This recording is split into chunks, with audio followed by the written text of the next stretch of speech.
What should parents expect in juvenile court? Imagine sitting in a courtroom where your child's future is being decided, but instead of punishment, the focus is on helping them grow and improve. That's what juvenile court is all about. When parents step into this environment, they should know it's different from adult courts. The main goal is to guide the child toward making better choices and staying out of trouble. After a juvenile is taken into custody, the first step is the intake process.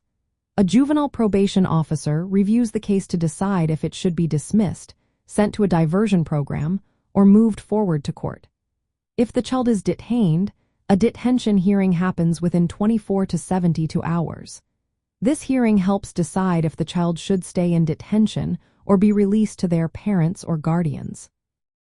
Next comes the adjudication or jurisdiction hearing. Think of it as a trial, but usually without a jury. The judge listens to evidence from the prosecutor and the child's defense. The judge then decides if the juvenile committed the offense. Parents should be ready to attend these hearings, support their child, and work closely with the child's lawyer and probation officer.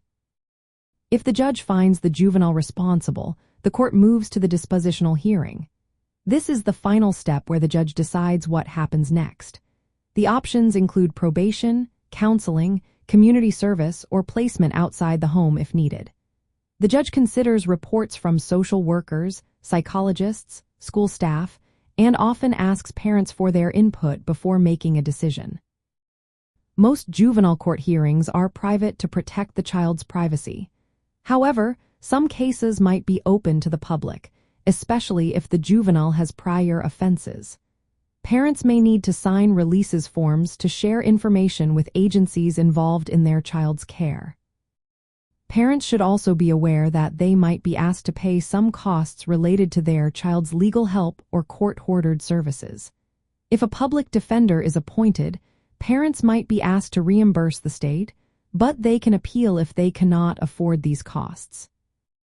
Throughout the process, parents will interact with key courtroom players like the judge, juvenile probation officers, social workers, attorneys, and sometimes psychologists or school representatives.